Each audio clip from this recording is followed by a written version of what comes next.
कबीर साहब एक जगह लिखते हैं कि एक राम दशरथ का बेटा, एक राम है घर घर लेटा, एक राम का सकल पसारा, एक राम सब जग से न्यारा। एक राम है या कई राम है? कई राम है तो कई रामायण भी होंगी। आप कितने राम और रामायण को जानते हैं? अल्लामा इकबाल की एक नज्म को खूब प्रचारित किया जाता है कि लबरेज है शराब हकीकत से जाम हिंद, सब फलसफी है खित्ता मगरिब के राम हिंद, है राम के वजूद पे हिंदुस्तान को नाज, अहले नजर समझते हैं उसको इमाम हिंद। क्या वाकई पूरे हिंदुस्तान को राम पर नाज है? या यह भी एक सच है कि इसी भारत देश के अटूट हिस्सों में रावण की पूजा भी होती है, रावण का मंदिर है, रावण को मानने वाले लोग भी हैं। फिर ये पूरा भारत राममय कैसे हुआ? और अगर राम है तो वो कौन से राम है? साहित्य की बात करें तो ए.के. रामानुजन कहते हैं कि 300 किस्म की रामायण है, अलग अलग भाषाओं में अलग अलग राम कथाएं हैं। समाज की बात करें तो जरा आप सोच कर बताइए, आपके घरों में पहली बार रामचरितमानस कब आई? उसका अखंड रामायण पाठ, उस पर रामलीलाओं का मंचन, यह सब कब शुरू हुआ? टीवी आपके यहां कब आई? और उस पर जब रामायण सीरियल आने लगा तो उसका समाज से आपके यहां राम की छवि को लेकर कैसे रिश्ता बनता है? राजनीति के राम को आप जानते हैं क्या? वही राजनीति जिसने इमारत में मूर्ति प्रकट करवाई, जिसने ताले खुलवाए, जिसने चुनावी अभियान का सफर वहीं से शुरू करवाया, जिसने मस्जिदें गिरवाई, जिसने रथ यात्रा के नाम पर हिंसा करवाई, जिसने आज पूरे राम को स्थापित किया राजनीति के केंद्रीय पात्र के रूप में। ये पूरी बातचीत अधूरी रहेगी अगर मैं एक किताब का जिक्र न करूं, सच्ची रामायण। स्वागत है आपका सामाजिक न्याय की पाठशाला में। अभिवादन कबूल करिए लक्ष्मण यादव का।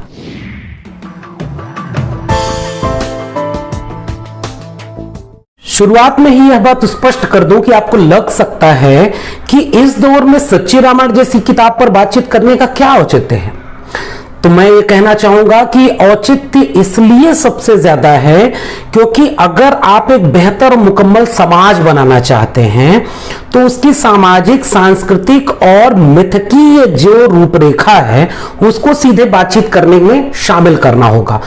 अगर आप अतीत की बातों को या अपने ऐतिहासिक साहित्यिक विरासतों को नई पीढ़ी से साझा नहीं करेंगे तो वो जो गैप है, तमाम अलग अलग आख्यान यानी किस्सों में से एक किस्से को अगर बार बार दोहराया जाए ना तो लगने लगता है बाद में चलकर कि एक ही किस्सा सच था या एक ही किस्सा था, बाकी और कोई किस्से ही नहीं थे।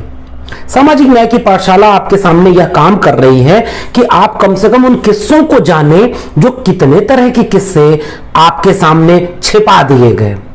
उनमें से एक है सच्ची रामायण की बात। सच्ची रामायण किताब, इस पर सबसे पहली बात, इसका जिक्र पेरियार की पत्रिका कुदी आरसू, जिसे रिपब्लिक कहते हैं, उसके 16 दिसंबर 1944 के अंक में किया गया है। इसका अंग्रेजी अनुवाद द्रविड़ कड़गम पब्लिकेशन ने द रामायण और ट्रू रीडिंग नाम से सन 1959 में प्रकाशित किया था। सच्ची रामायण नाम से इसका हिंदी अनुवाद किया गया 1968 में। इसके अनुवाद करने वालों में जो नाम मिलता है उसके प्रकाशक ललई सिंह यादव और अनुवादक राम आधार मिलते हैं। ललई सिंह यादव उत्तर भारत, उत्तर प्रदेश के, बिहार और यूपी के इलाके में एक प्रसिद्ध नाम है। सामाजिक न्याय की पाठशाला में उन पर भी बात होगी। प्रसिद्ध मानवतावादी विचारक हैं जो अर्जक संघ से जुड़े थे। पेरियार रामायण को कोई धार्मिक किताब की तरह नहीं मानते थे। पेरियार का यह मानना था कि राम का चरित्र एक राजनीतिक चरित्र है और रामायण एक राजनीतिक पुस्तक है। पेरियार ने एक काम यह किया कि रामायण को जो जिस नरेशन में बनाया गया उसके लिए उन्होंने कहा कि ब्राह्मणों ने दक्षिणवासी अनार्यों पर उत्तर के आर्यों की विजय और प्रभुत्व को जायज ठहराने के लिए लिखा है। मैं सबसे प्रामाणिक तौर पर जो भूमिका लिखी है, प्रस्तावना लिखी है पेरियार ने, मैं उस प्रस्तावना को आपके बीच में रखता हूं ताकि आप ये रिश्ता बना पाए कि राम के कई किस्से और उसमें रामायण का जो चरित्र उभरा, राम के अलग अलग रूप निकले, उनमें से जो रूप आप तक पहुंचाया गया है, आपके साहित्य, आपके समाज और आपकी राजनीति, तीनों रास्तों से जो रूप पहुंचाया गया है, केवल वही रूप राम का एकमात्र रूप नहीं है। और सारे भारतीयों की आस्था आज भी राम में एक जैसी नहीं है। यह सच है कि जिसकी लाठी उसकी भैंस टाइप का मुहावरा जो हमारे यहां चलता है कि जो सत्ता में है उसकी बात सबको लगती है कि पूरी दुनिया ही बोल रही है। पेरियार ने अपनी भूमिका में क्या लिखा है पढ़िए। रामायण किसी ऐतिहासिक तथ्य पर आधारित नहीं है, यह एक कल्पना है। रामायण के अनुसार राम न तो तमिल था न ही तमिलनाडु का रहने वाला था, वह उत्तर भारतीय था। रावण लंका यानी दक्षिण यानी तमिलनाडु के राजा थे जिनकी हत्या राम ने की। राम के तमिल सभ्यता कुड़िल संस्कृति का लेश मात्र भी नहीं है राम में। उसकी पत्नी सीता भी उत्तर भारतीय चरित्र की है, तमिल विशेषताओं से रहित है, वह उत्तर भारत की रहने वाली थी। रामायण में तमिलनाडु के पुरुषों और महिलाओं को बंदर और राक्षस कहकर उनका उपहास किया गया। रामायण में जिस लड़ाई का वर्णन है उसमें उत्तर का रहने वाला कोई भी ब्राह्मण या आर्य यानी देव नहीं मारा गया। एक आर्य पुत्र की बीमारी के कारण मर जाने की कीमत रामायण में एक शूद्र को अपनी जान देकर चुकानी पड़ती है। आप सोच पा रहे होंगे यहां जिक्र शंबुक का किया जा रहा है।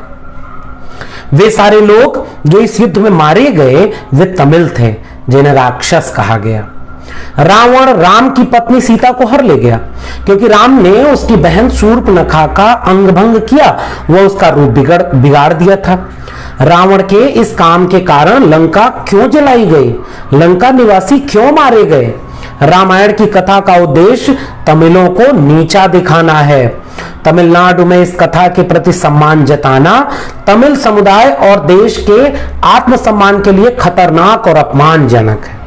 राम या सीता के चरित्र में ऐसा कुछ भी नहीं है जिसे दैवीय कहा जाए। और ये आखिरी पैराग्राफ सबसे महत्वपूर्ण है। जिस तरह तथाकथित आजादी की बात है उस पर कभी फिर बात करेंगे हम लोग कि पेरियार कैसे आजादी के अलग मायने रखते थे। 1947 में आजादी मिलने के बाद गोरे लोगों की मूर्तियों को हटा दिया गया और उनके नामों पर रखे गए स्थानों के नामों को मिटा दिया गया तथा उनकी जगह भारतीय नाम रख दिए गए। उसी तरह आर्य देवताओं और उनकी महत्ता बताने वाली हर बात को मिटा देना चाहिए जो तमिलों के प्रति आदर और सम्मान की भावना को आघात पहुंचाते हैं। हर तमिल जिसकी नसों में शूद्र द्रविड़ खून बहता है उसको इसे अपना कर्तव्य समझकर ऐसा करने की शपथ लेनी चाहिए। एक दो महत्वपूर्ण बातें हैं, आप इस भूमिका को देख करके समझ पा रहे होंगे कि एक भूगोल की अपनी संस्कृति होती है, उनकी अपनी परंपराएं होती है, उनकी भाषा होती है, उनकी अपनी पहचान होती है। अगर दो पहचानों में टकराहट है तो पहचान अपनी पहचान पर आधारित जो हमले किए जा रहे हैं उसके खिलाफ खड़ी होती है। तो पूरा सच्ची रामायण का चरित्र अगर देखेंगे, आर्य बनाम अनार्य, द्रविड़ बनाम उत्तर भारतीय इस खांचे में लाएंगे तो वो घोर हिंसक नजर आएगा।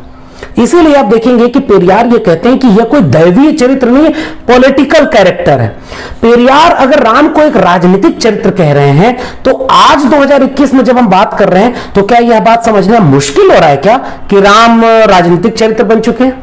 राम के नाम पर वोट, जय श्री राम का नारा, चुनावी भाषण में, चुनावी राजनीति में एक देश के कोर पॉलिटिकल एजेंडे में राम और धर्म बना दिया जाए, तो आपको नहीं लगता कि पेरियार उस जमाने में कितना उचित बात कह रहे थे? एक किस्सा और है जिसका जिक्र अभी कर देना बहुत जरूरी है कि जब इसका हिंदी अनुवाद किया गया तो पेरियार के इस हिंदी अनुवाद में जब ललई सिंह यादव और इन लोगों ने प्रकाशित किया तो 9 दिसंबर 1969 को तत्कालीन उत्तर प्रदेश की सरकार ने, यानी कि आजादी मिल चुकी थी, सच्ची रामायण पर प्रतिबंध लगा दिया। इसी के साथ पुस्तक की सभी प्रतियों को जब्त कर लिया गया। उत्तर भारत के पेरियार नाम से चर्चित हुए ललई सिंह यादव ने इस आदेश, इस मुकदमे, इस पूरे फैसले के खिलाफ इलाहाबाद हाई कोर्ट में अपील दायर की, मुकदमा जीत गए और सरकार ने हाई कोर्ट के निर्णय के खिलाफ सुप्रीम कोर्ट में अपील की। सुप्रीम कोर्ट में इस मामले की सुनवाई 3 जजों की खंडपीठ ने की। खंडपीठ में अध्यक्ष न्यायमूर्ति VR कृष्ण अय्यर तथा 2 अन्य न्यायमूर्ति PN भगवती और सैयद मुर्तजा फजल अली थे। 16 सितंबर 1976 को सुप्रीम कोर्ट ने इस मामले पर सर्वसम्मत से फैसला देते हुए राज्य सरकार की अपील को खारिज कर दिया और यह कहा कि भाई अभिव्यक्ति की स्वतंत्रता सबसे अहम है। और उसका अनुवाद आप स्क्रीन पर इस समय देख पा रहे होंगे कि फैसला किस तरह से इस पक्ष में आया। जुर्माना और हर्जाना लगाया गया सरकार को, जितनी प्रतियां जब्त की गई थी उसको वापस प्रकाशकों को लौटाया गया और इस तरह से यह टेक्स्ट आगे बढ़ा। इसके बाद कई बार इस तरह की चीजों पर आरोप सियासत में लगे। अभी 2007-8 में आया, भाजपा ने आरोप लगाया, उस समय बसपा की सरकार थी कि यह पेरियार के साथ खड़ी है, राम का अपमान किया जा रहा है। अभी पिछले दिनों मद्रास में भी एक मामला आया जब कहा गया कि जो ईश्वर को मानता है वह मूर्ख है, जिसने ईश्वर को बनाया है वह धोखेबाज है। इस तरह का जो कोटेशन है वो पेरियार की मूर्तियों के नीचे जो लगा है उसको हटा देना चाहिए। मद्रास हाईकोर्ट ने भी कहा कि पेरियार खुद इस विचार का पालन करते थे और इसकी आजादी है कि उनकी मूर्ति के नीचे उनके विचार लिखे जाएं। तो सियासत कैसे इसका इस्तेमाल करती है, लेकिन फिर भी एक खास तरह की जो सामाजिक और सांस्कृतिक चेतना है उसके बीच आपको सच्ची रामायण पढ़ना चाहिए।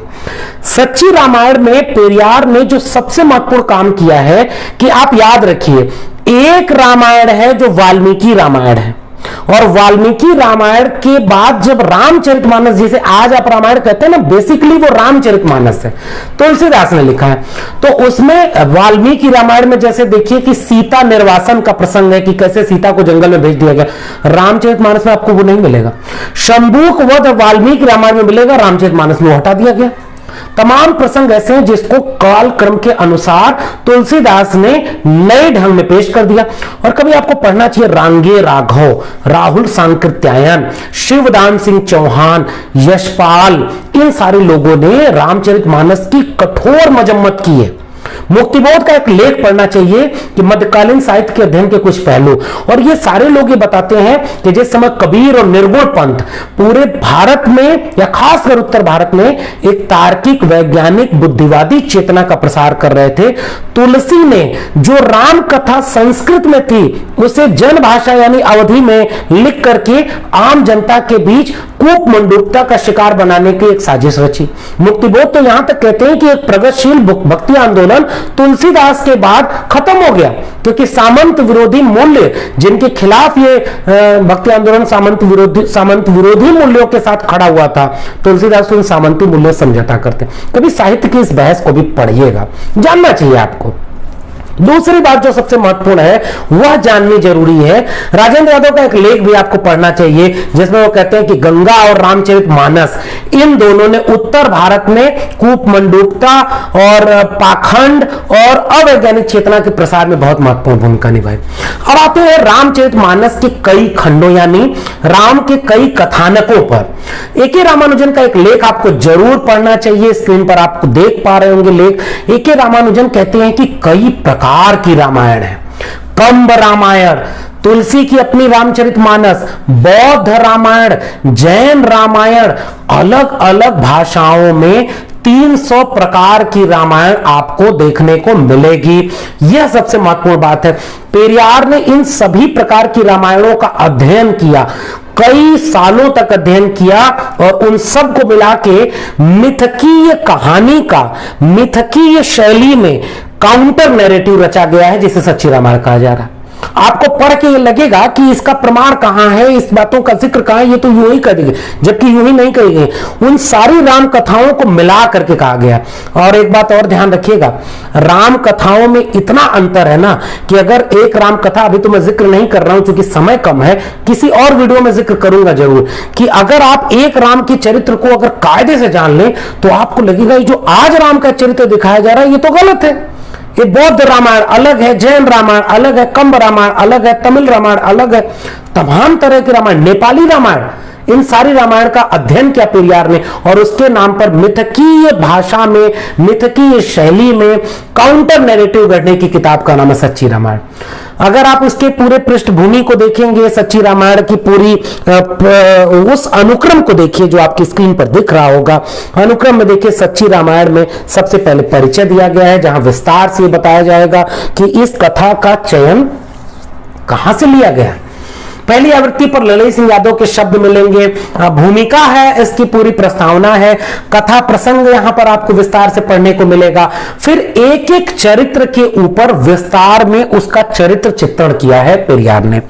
दशरथ, राम, सीता, अन्य जन, रावण, राम और सीता के चरित्र। एक किताब और मिलती है जो सच्ची रामायण की चाबी के नाम से प्रकाशित हुई थी बाद के दिनों में पेरियार ललित सिंह यादव के द्वारा।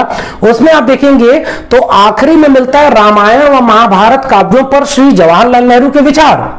मुकदमों की सूची, कितने मुकदमे हुए इस पूरे कथा को लेकर के, इस किताब को लेकर के, उन विनम्र निवेदन, 2 शब्द, प्रत्येक आइटम का उत्तर निम्नांकित है, परिशिष्ट और निष्कर्ष नाम से ये पूरा आपको मिलेगा। और ललित सिंह यादव के जो शब्द हैं वो आप देखिए किस तरह से वो कह रहे हैं कि राम और रामायण के सभी पात्रों को यदि भगवान का अवतार और दैवी शक्ति मान लिया जाए तब तो किसी विषय पर बुद्धि गम्य तर्क करते हिंदू हिंदू न रहकर विधर्मी हो जाएगा। बुद्ध युक्त सच्ची मानवता खतरे में पड़ जाएगी। अतः केवल मानव मात्र समझकर उनके चरित्रों का विवेचन किया जाए, सच्ची रामायण की शंकाओं का समाधान किया जाता है। और ये जो चाबी लिखी सच्ची रामायण की चाबी, रामचरित्र उपाध्याय कृत रामचरित चिंतामणि, मैथिली शरणगुप्त की साकेत, केदारनाथ मिश्र की कैकेयी, चंद्रिका प्रसाद जिज्ञासु कृत रावण और उनकी लंका, इसके रेफरेंस दिए हैं दूसरे पन्ने पर, आप देख पा रहे होंगे। कामिल बुल के वहां कह रहे हैं कि भाई बानर भालू जो थे ये तो आदिवासी लोग थे, आपने आदिवासियों को राक्षस कहला दिया। इसका देखिए प्रसंग आपको मिल रहा होगा, वाल्मीकि रामायण से प्रसंग लिया है। जी रामदास की the aboriginal tribes in the Ramayana made in India में यह कहा गया है कि कैसे ये ट्राइबल्स थे जिनको राक्षस कहा जा रहा है। जैन रामायणों में जिस जाति कहा जा रहा है कि जिस जाति की ध्वजा पर बंदर का चिन्ह होता है वो बानर जाति कहलाती थी, जैसा कि आजकल रूस देश में की ध्वजा पर रीछ का चिन्ह होने से रशियन बियर्स और अंग्रेजी जाति में शेर का चिन्ह होने से ब्रिटिश लायंस कहते हैं। जैन ग्रंथों की रावण कथा में बानर चिन्ह की ध्वजा मुकुट धारी जाति वानरवंशी कही गई है। इस तरह से जो अलग अलग रेफरेंसेस हैं वहां से लिया है। आप दशरथ के चित्र की बात करेंगे तो आप देखेंगे दशरथ को किस तरह से चरित्र अलग अलग करके बताया गया है। अगर आपको विस्तार में इस किताब को पढ़ना है तो इसके डिस्क्रिप्शन बॉक्स में जाइए, पीडीएफ डाउनलोड करने का लिंक आपको मिलेगा। फिर आप देखिए राम के चरित्र का क्या क्या विश्लेषण है और एक व्यक्ति के रूप में, एक राजा के रूप में, एक पति के रूप में, एक मनुष्य के रूप में इन चरित्रों का एक प्रतिपाठ किया जा रहा है, एक दूसरा काउंटर नैरेटिव पेश किया गया है। चाहे वो सीता हो, चाहे वो लक्ष्मण हो, चाहे राम हो, दशरथ हो, इन सारे चरित्रों के साथ अन्य जन में भरत का जिक्र मिलेगा आपको। शत्रुघ्न एक महान मूर्खतापूर्ण बात करने के लिए कहा गया। इन सभी पात्रों का अलग किस्सा आपको मिलेगा क्योंकि आप रामायण, रामचरितमानस और टीवी सीरियल वाले रामायण से ही अपनी एक छवि बना चुके हैं। तो सच्ची रामायण इसलिए भी पढ़नी चाहिए कि क्या एक ही मिथकीय चरित्र के कई रूप थे क्या, ये आपको रामायण, सच्ची रामायण किताब पढ़ने को मिलेगा।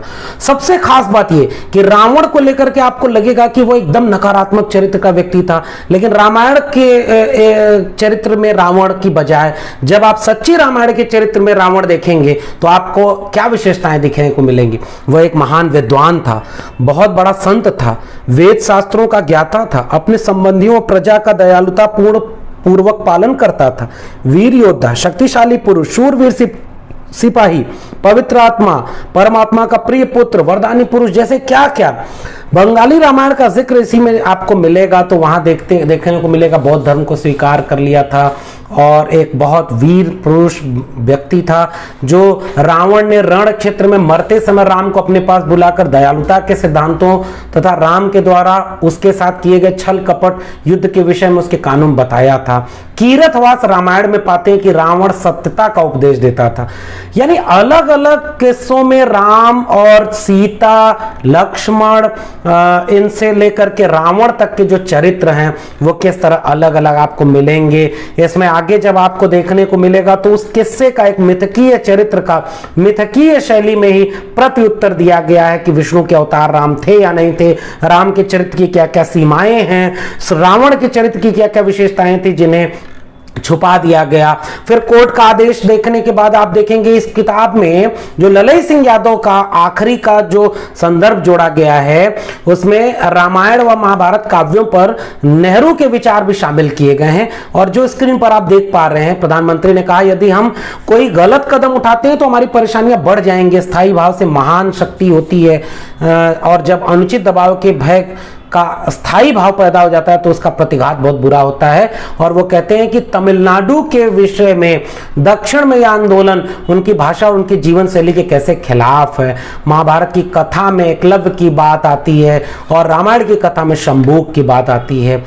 उसका जिक्र आपको बहुत विस्तार में इस किताब में देखने को मिलेगा।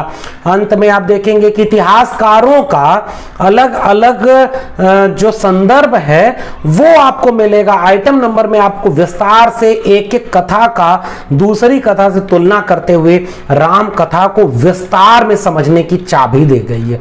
इसलिए आपको इस किताब को जरूर पढ़ना चाहिए कि आप एक मिथकीय चरित्र को एक टेक्स्ट से पढ़ते हैं और आपको लगता है कि यही एकमात्र सच है उस चरित्र का, लेकिन उसके कई रूप हैं और उन रूपों में आप देखेंगे कि जो चाबी है इसने राम कथा को समझने में बहुत बड़ी भूमिका दी है। इसलिए भी इस किताब को नई पीढ़ी के लोगों को जरूर पढ़ना चाहिए, जिसमें वो विस्तार से कथा के निष्कर्ष और तमाम तरह के प्रतीकों और बिंबों की बात करते हैं और इतिहासकारों का जिक्र करते हैं कि अलग अलग इतिहासकारों ने क्या क्या कहा है। मेरा मानना यह है कि सच्ची रामायण पुस्तक और उसमें सच्ची रामायण को समझने की जो चाबी वाली बात कही जा रही है, इन दोनों को विस्तार में समझे बिना आप इस चीज को नहीं समझ पाएंगे कि असल में रामायण कोई एक टेक्स्ट नहीं है। तो हम जब एक मुकम्मल देश बनाना चाहते हैं और उस दौर में जिस दौर में एक मिथकीय चरित्र को पूरे सांस्कृतिक इतिहास पर ऐसे आरोपित किया जा रहा है कि जैसे वही एकमात्र सच है, तो उस मिथकीय चरित्र को उसी मिथकीय खांचे के भीतर प्रतिपक्ष के जरिए, प्रतिपक्षी विचारों के जरिए, प्रतिपाठ के जरिए, हाशिए पर ढकेल दी गई उन टेक्स्ट के जरिए समझने की कोशिश की गई है सच्ची रामायण में, जिनको आपको पढ़ने नहीं दिया गया। इसलिए आपको सच्ची रामायण की किताब जरूर पढ़नी चाहिए। इस डिस्क्रिप्शन बॉक्स में इस पूरी किताब का लिंक आपको मिलेगा, पीडीएफ लिंक, आप उसे डाउनलोड कर सकते हैं और विस्तार में आपको ये किताब के बारे में और क्या लगा, आपको वीडियो कैसी लगी, ये सब बातें भी आप अपने कमेंट में जरूर लिखिएगा ताकि आगे हम बातचीत करने में उन्हें शामिल कर सकें। तो उम्मीद करता हूं कि मेरी बातचीत से आपको एक बुनियादी सूचना ही मिली होगी। विस्तार में तो आपको किताब को पढ़ करके मिलेगा। पढ़ने की आदत डालिए। सामाजिक न्याय की पाठशाला आपसे अपील करती है कि पढ़िए, लोगों को पढ़ाइए, तर्क और विवेक से बहस करिए, स्वस्थ बहस करिए और एक समता और न्यायपूर्ण समाज बनाने में अपनी हिस्सेदारी निभाइए। आपको ये वीडियो कैसी लगी आप जरूर लिखिएगा। अगर आपको पसंद आई हो तो चैनल को सब्सक्राइब करना मत भूलिएगा, शेयर कीजिए, बेल आइकॉन को दबाइए। जल्दी मिलते हैं किताबों की पाठशाला के एक नए एपिसोड में। तब तक के लिए बहुत बहुत धन्यवाद।